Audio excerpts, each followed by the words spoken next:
السلام عليكم ورحمة الله تعالى وبركاته. نتمنىكم تكونوا بخير وعلى خير وانتم كتشاهدوا لا فيديو ديالي بأتم الصحة والعافية ان شاء الله. كما كتشوفوا في الفيديو في البداية ديال الفيديو غادي نقدم لكم هاد لي كاب كيك مالحين كيجيو لذاذ بزاف. نتمنى انكم تجربوهم لوليداتكم ويعجبوكم، وإلا عجبكم لا فيديو ما تنسونيش من لايك ومن التعاليق ديالكم اللي كيساعدونا اننا نستمروا في القناه ونعطيو كل ما هو جديد ان شاء الله. الناس اللي دخلوا جداد مرحبا والف مرحبا، اللي مازال ما فعلش الجرس يفعلوا ويتابونا عندنا في لاشين، ومرحبا بالجميع. كما قلت لكم غادي نقدم لكم هاد لي كاب كيك اللي كيجيو رائعين لذاذ بزاف، ان شاء الله تجربوهم لوليداتكم ويعجبوكم. مقادير متوفره في كل بيت. نبداو بسم الله على بركه الله بالمقادير اللي حاجتنا فيها ان شاء الله. 3 ديال البيضات، كيكون البيض بحراره المطبخ،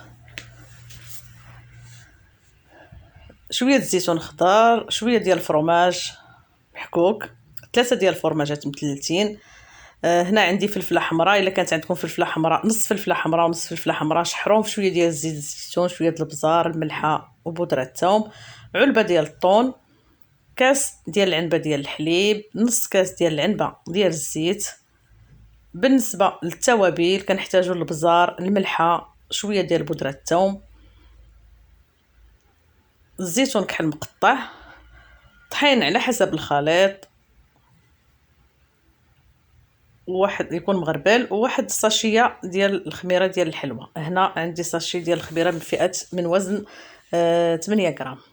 غادي ناخذوا الاناء ديالنا اللي غادي نحطوا فيه هاد المقادير. نبداو على بركه الله.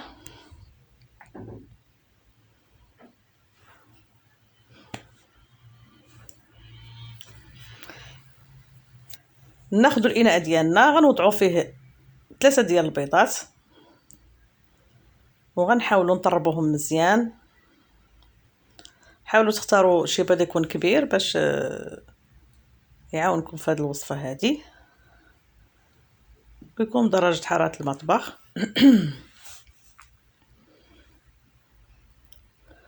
غادي نطربوه بالطراب الكهربائي ولا غير بالطراب اليدوي عادي، ولا الا كان كاس ديال العصير نحطوا فيه هاد المقادير نطربوهم مزيان.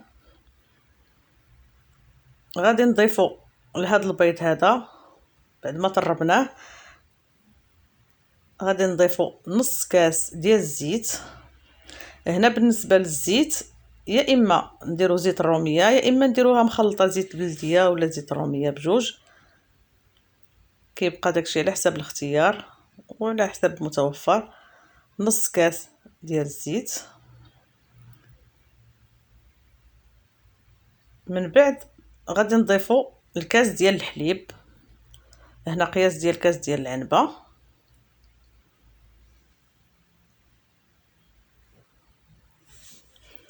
من بعد نضيفوا 3 ديال الفرماجات مثلثين. غنحاولوا ما امكن اننا نطربوا مزيان هذا الفرماج هذا حتى كيذوب لينا وسط الخليط. هانتوما كما كتشوفوا نضيف هذيك انا هنا درت غير فلفله حمراء، من الاحسن ديروا فلفله حمراء وفلفله خضراء باش كتعطي واحد اللون زوين في دوك لي كاب كيك. غناخذوا ديك الفلفله ديالنا اللي شحرنا في شويه زيت الزيتون، شويه ديال الملحه، البزار، وشويه ديال بودره الثوم، نحاولوا نخلطوها مزيان. غادي نضيفوا ديك العلبه ديال الطون او كنزيدوا الزيتون خضر مقطع، شويه ديال الزيتون كحل، نخلطوا دائما. وغادي نضيفوا ديك العلبه ديال الطون. انا عندي هنا علبه وحده ديال الطون، خلطوها.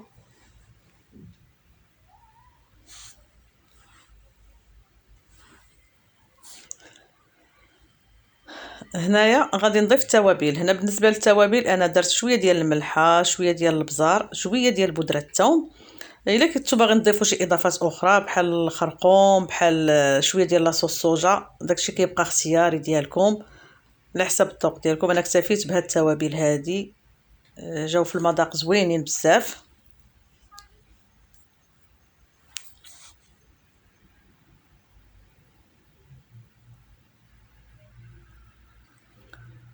من بعد ما خلطنا هاد المقادير هادي غادي نضيفو الطحين. بالنسبه للطحين كيبقى على حساب الخليط.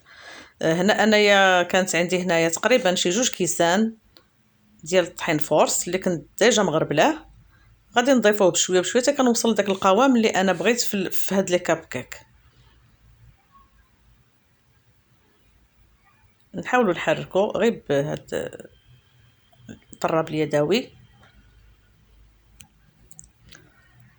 وبالنسبه للخماره هنايا عندي خماره من وزن 8 غرام. غادي نضيفها حتى هي من بعد الخليط. في هاد اللحظه هادي بغيتو تضيفوا الفرماج حمر تضيفوا شويه وتخليو شويه للتزيين.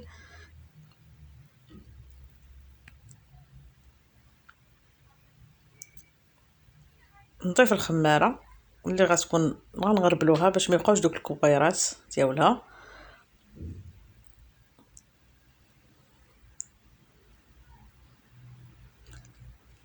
كيجي هاد الكاب كيك كيجيو زوينين بزاف ولذاذ بهاد المقادير هادي. بالنسبه للطون اللي ما بغاش يدير الطون يقدر يكتفي بالفرomاج اللي درنا ويزيد شويه ديال الكاشير محكوك. كيبقى داكشي حتى هو اختياري. انا درت هنا الطون كيعطي واحد اللذه زوينه بزاف. هنا نكمل داك الطحين اللي كان باقي عندي.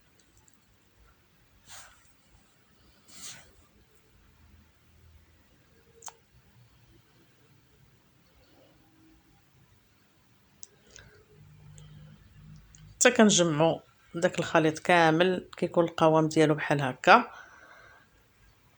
وضفت شويه ديال الفرماج حمر.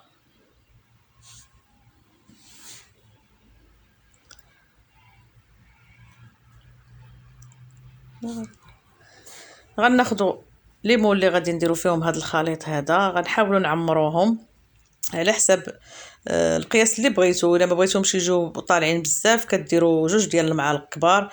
بغيتو يجيو عاليين بزاف كديروا حتى 3 ديال المعالق تقريبا. وكنحاولوا نزينوهم بالفرماج من الفوق. ولا بقات شايطه لكم شويه ديال الفلفله مشحره كديروها حتى هي من الفوق كتعطي واحد المنظر رائع. حاولوا تزينوهم بشويه ديال شويه ديال المعدنوس مقطع. هنا غادي نبدا نعمر في هاد لي كاسات.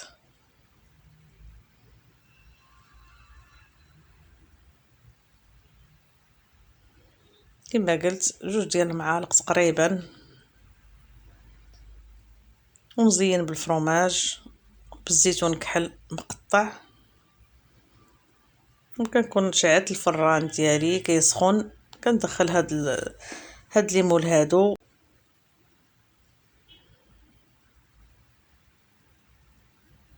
الفرماج كيعطيهم واحد اللذه رائعه. حاولوا تكثروا منه.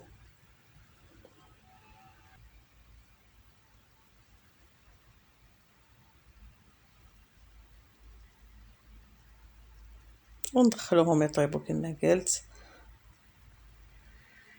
ومن بعد كيكون الشكل النهائي ديال الوصفه ديالنا. كيجي الشكل ديالهم زوين بزاف ولذيذ. ان شاء الله تجربوهم وتعجبكم الوصفه. وكما قلت في الاول ما تنسونيش من التعليق ديالكم. ما تنسوش باللايكات يعني الاعجاب. واللي مازال ما دخلش القناه ديالي فعل الجرس باش يوصلوا كل جديد من عندي. ومرحبا والف مرحبا بكل الناس. والى اللقاء ان شاء الله في وصفه قادمه ان شاء الله على قناتي قناه شهوات امي حبيبتي. والسلام عليكم ورحمه الله تعالى وبركاته.